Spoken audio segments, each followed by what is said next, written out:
Hello friends, welcome to coding for you. दोस्तों, मेरा नाम है राम सिंगल। दोस्तों, आज हम करेंगे एक और मजेदार प्रॉब्लम सॉल्व करने जा रहे हैं जिसका नाम है इंसर्टिंग ए नोड इनटू ए सॉर्टेड डब्ल्यू लिंक लिस्ट। तो यहाँ पे हमको प्रॉब्लम का नाम पढ़ के एक चीज पता चल रही है कि हमको एक नोड को इंसर्ट करना है और हमको एक सॉर्टेड डब्ल्यू लिंक लिस्ट दी होगी। तो आइए सबसे पहले प्रॉब्लम को रीड करते हैं। Given a reference to the head of doubly link list, हमको एक डब्ल्यू लिंक लिस्ट का हेड रेफरेंस दिया होगा एंड एन इंटीजर डेटा, और हमको एक डेटा दिया होगा। Create a new W link list node object having data value data.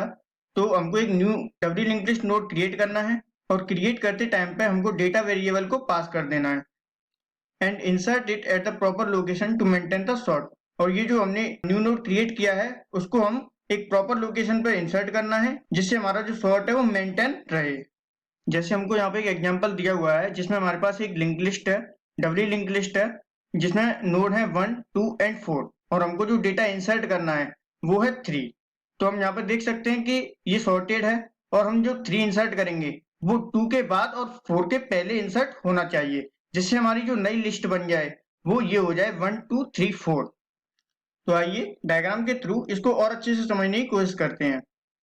जब एक एग्जिस्टिंग लिस्ट में हम एक न्यू नोड इंसर्ट कराना चाहते हैं तो हमको 4 सिनेरियो यहाँ पे चेक करने पड़ेंगे। फर्स्ट सिनेरियो ये है कि हमको हेड की वैल्यू नल दी हो। अगर हमको हेड की वैल्यू नल दी है इसका मतलब लिस्ट एम्प्टी है। अगर लिस्ट एम्प्टी है तो हम जो नोड क्रिएट करेंगे वही हमारा फर्स्ट नोड होगा और इसी को हम रिटर्न कर देंगे। सेकंड सिनेरियो ये है कि हमने जो नोड क्रिएट किया है उसकी वैल्यू जो हेड फर्स्ट नोड है उससे भी छोटी है, मतलब जो डेटा की वैल्यू है वो 0 है, तो ये फर्स्ट पोजीशन पर इंसर्ट होना चाहिए। थर्ड सिनेरियो ये हो सकता है कि हमको ये जो हमने नोड क्रिएट किया है वो कहीं बीच में इंसर्ट करना हो। जैसे हमारे पास डेटा की वैल्यू 3 होगी तो हमको ये 2 के बाद और 4 के पहले इंसर्ट करना होगा। और फोर्थ सिनेरियो ये है कि हमको डेटा की वैल्यू 4 से बड़ी दी हो, मतलब 5 हो या 6 हो, तो ये हमको लास्ट नोड के बाद हमको इंसर्ट करना होगा। तो ये 4 सिनेरियो हमको अपने इस सॉल्यूशन में कवर करने पड़ेंगे। दोस्तों, अगर आपको सिंगली लिंक लिस्ट और डबली लिंक लिस्ट में डिफरेंस नहीं पता है तो मैंने पिछली वीडियो में सिंगली लिंक लिस्ट और डबली लिंक लिस्ट में क्या डिफरेंस होता है ये अच्छे से एक्सप्लेन किया था। तो आप यहाँ पे आई बटन में आपको वीडियो सजेशन आ रहा होगा तो आप उसको जाके देख सकते हैं। देखो, अगर ये हमको कोड सिंगली लिंक लिस्ट में लिखना होता तो हमको यहाँ पे केवल एक पॉइंटर मैनेज करना होता जिसका नाम था नेक्स्ट, लेकिन हमको इसका कोड डबली लिंक लिस्ट का यूज करके लिखना है तो हमको यहाँ पे एक और पॉइंटर हमको मैनेज करना पड़ेगा जिसका नाम है प्रीवियस। तो अगर मान लिया जाए कि हमारी जो डेटा है उसकी वैल्यू है 3, तो ये नोड 2 के बाद और 4 से पहले इंसर्ट होना चाहिए। तो आइए देखते हैं कि हम इस नोड को यहाँ पर कैसे इंसर्ट करेंगे। सबसे पहले हमको इस नोड के नेक्स्ट में न्यू नोड का एड्रेस स्टोर कराना होगा, तो हम यहाँ से न्यू नोड का एड्रेस स्टोर करा देंगे। और न्यू नोड के प्रीवियस में हमको इस नोड का एड्रेस स्टोर कराना होगा, तो हम न्यू नोड के प्रीवियस में इस नोड का एड्रेस स्टोर करा देंगे। अब इसके बाद हमको न्यू नोड के नेक्स्ट में इस नोड का एड्रेस स्टोर कराना होगा, तो हम न्यू नोड के नेक्स्ट में इस नोड का एड्रेस स्टोर करा देंगे। और इस नोड के प्रीवियस नोड में हमें न्यू नोड का एड्रेस स्टोर कराना होगा, तो हम इस नोड के प्रीवियस नोड में न्यू नोड का एड्रेस स्टोर करा देंगे। ऐसा करने से जो हमारी पुरानी रिलेशनशिप थी वो ब्रेक हो जाएगी और जो न्यू रिलेशनशिप थी वो ओवरराइड हो जाएगी। तो जब हम ट्रैवर्स करेंगे हेड से तो हम यहाँ पे देख सकते हैं कि पहले हम नोड को रीड करेंगे जिसमें डेटा 1 है, फिर हम 2 नोड को रीड करेंगे, फिर हम 3 नोड को रीड करेंगे और उसके बाद हम 4 नोड को रीड करेंगे। तो आइए अब इस काम को प्रैक्टिकली करते हैं। तो दोस्तों, हमको यहाँ पे एक फंक्शन दिया हुआ है जिसका नाम है सॉर्टेड इंसर्ट और हमको यहाँ पे 2 पैरामीटर पास किए गए हैं। फर्स्ट है डब्ल्यू लिंक लिस्ट का हेड रेफरेंस जिसको नाम दिया है एल लिस्ट, और दूसरा है हमको डेटा जिसकी हेल्प से हम एक न्यू नोड क्रिएट करेंगे। तो नोड क्रिएट करने से पहले मैं आपको एक चीज दिखा दूं। जब मैं इसको ओपन करता हूं तो आप यहाँ पे देख सकते हैं कि डब्ल्यू लिंक लिस्ट इन्होंने एक क्लास बनाई हुई है जिसमें 3 मेंबर वेरिएबल्स हैं और एक पैरामीटराइज्ड कंस्ट्रक्टर है। इस कंस्ट्रक्टर को डेटा को इनिशियलाइज करने के लिए हम यूज करते हैं। इसमें हमको एक इंटीजर टाइप का वैल्यू पास किया गया है जो डेटा को सेट कर देता है। तो इसी के थ्रू हम कंस्ट्रक्टर को कॉल करके एक नया ऑब्जेक्ट क्रिएट करने वाले हैं, या हम कहें एक नया नोड क्रिएट करने वाले हैं। तो हम यहाँ पे एक नोड क्रिएट कर लेंगे डब्ल्यू लिंक लिस्ट टाइप का जिसको हमने नाम दे दिया न्यू नोड, और कंस्ट्रक्टर को कॉल करेंगे न्यू की हेल्प से। और इसमें हम एक डेटा पास कर देंगे जो हमें फंक्शन में पास किया गया है उसी डेटा को, जिससे हमारे एक न्यू नोड क्रिएट हो जाएगा। अब इसके हमको नेक्स्ट नोड और प्रीवियस नोड में नल सेट करने की कोई जरूरत नहीं है क्योंकि वो काम कंस्ट्रक्टर ऑलरेडी कर चुका है। अब जो सिनारियोज हमने एक्सप्लेनेशन के दौरान डिस्कस किए थे, उन 4 सिनारियोज को हम अपनी कोडिंग पार्ट में कवर करेंगे। तो सबसे पहला सिनारियो ये था कि हम एल लिस्ट को चेक करेंगे कि ये नल है या नहीं। तो हम एक इफ कंडीशन लगाएंगे जिसमें हम चेक करेंगे कि क्या ये एल लिस्ट नल है क्या। अगर ये नल है तो हम क्या करेंगे, हम न्यू नोड को रिटर्न कर देंगे, क्योंकि यही हमारी लिस्ट का फर्स्ट नोड हो जाएगा। तो हम न्यू नोड को रिटर्न कर देंगे। ये हमारा फर्स्ट सिनारियो कवर हो चुका है। हम सेकंड सिनारियो की बात करें तो सेकंड सिनारियो ये था कि अगर न्यू नोड का डेटा डबली लिंक लिस्ट के फर्स्ट नोड से ही छोटा है तो हमको ये जो न्यू नोड है वो हमको फर्स्ट पोजीशन पे इंसर्ट करना पड़ेगा। तो हम ये एक इफ कंडीशन के थ्रू चेक करेंगे कि इफ न्यू नोड का डेटा अगर छोटा है एल लिस्ट के डेटा से, क्योंकि एल लिस्ट हमारे फर्स्ट नोड का रेफरेंस है, तो हम चेक करेंगे एल लिस्ट के डेटा से। तो हम क्या करेंगे,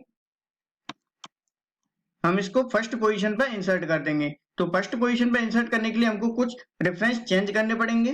तो मान लो कि अगर ये वैल्यू डेटा की 0 होती तो ये नोड यहाँ पे फर्स्ट पोजीशन पे इंसर्ट हो रहा होता। तो हम क्या करते कि हम हेड का प्रीवियस पॉइंटर चेंज करते और न्यू नोड का नेक्स्ट पॉइंटर चेंज करते। तो हम न्यू नोड के नेक्स्ट में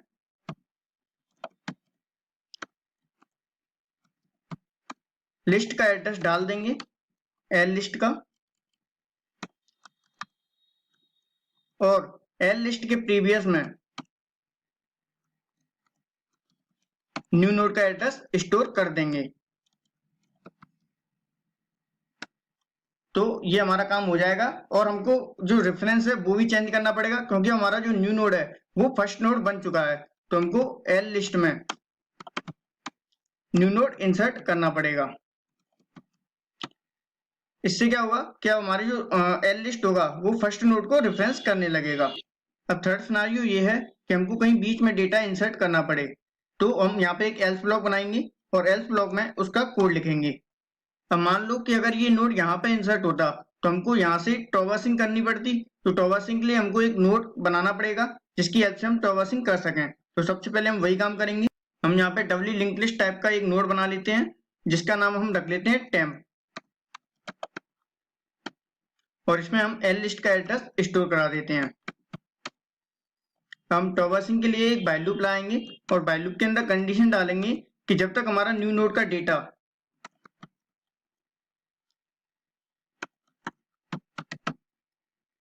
बड़ा है टेम्प के डेटा से तब तक हमारा ये लूप चलता रहे।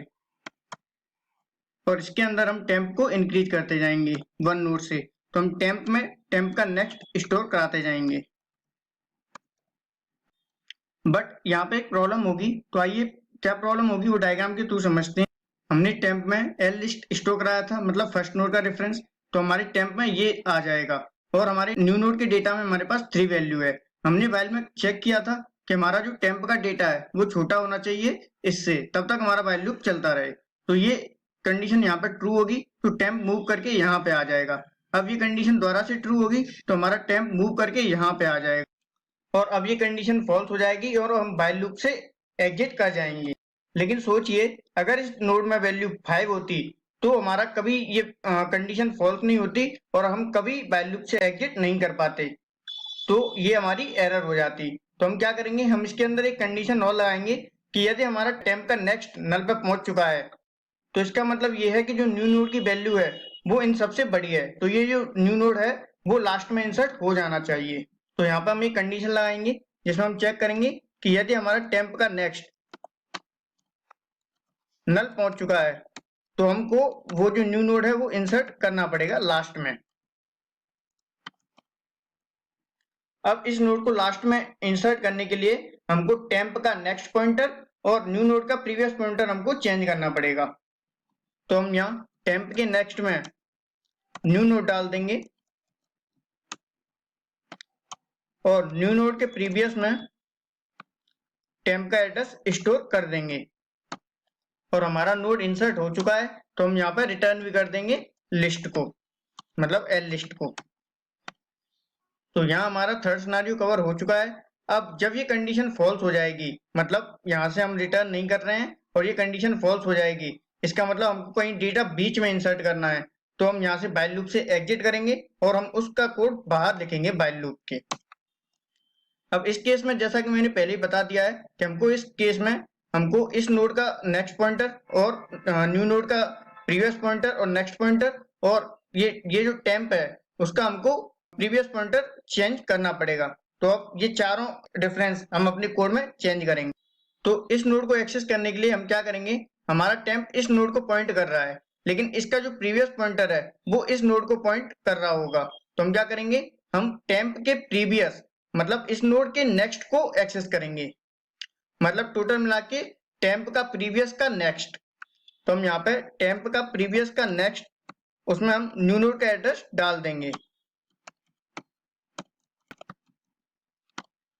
अब हमको न्यू नोड का प्रीवियस चेंज करना है, तो हम न्यू नोड के प्रीवियस में टेम्प का प्रीवियस स्टोर कर देंगे। अब इसके बाद हमको न्यू नोड का नेक्स्ट पॉइंटर चेंज करना है, तो हम न्यू नोड के नेक्स्ट में टेम्प स्टोर कर देंगे और अब हमको टेम्प का प्रीवियस चेंज करना है, तो हम टेम्प के प्रीवियस में न्यू नोड स्टोर कर देंगे। तो हमारी ये चारों रेफरेंस चेंज हो जाएंगे और जो पुरानी रिलेशनशिप थी वो ब्रेक होके नई रिलेशनशिप ओवरराइड हो जाएगी। और इसके बाद हम क्या करेंगे, इसके बाद हम अपनी लिस्ट को रिटर्न कर देंगे।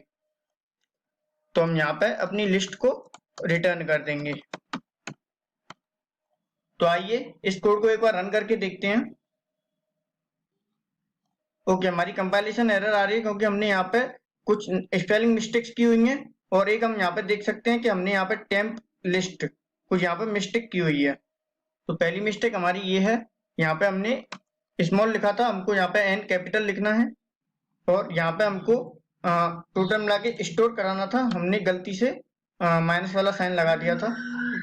तो आइए इस कोड को दोबारा रन कराते हैं। जी हाँ दोस्तों, हमारे तीनों सैंपल टेस्ट केस पास हो चुके हैं। तो आइए इस कोड को एक बार सबमिट करा के देखते हैं।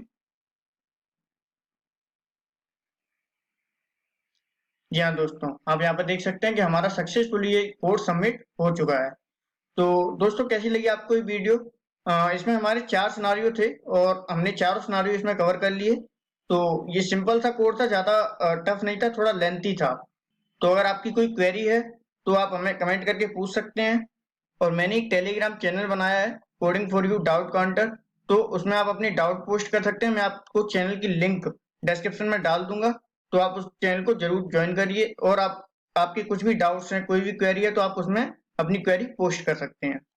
आपने अभी तक अगर मेरा चैनल सब्सक्राइब नहीं किया है तो प्लीज सब्सक्राइब कर लीजिए, क्योंकि हैकर रैंक की और भी ऐसी रिलेटेड वीडियोज हम आपके लिए लाते रहेंगे। Thank you so much.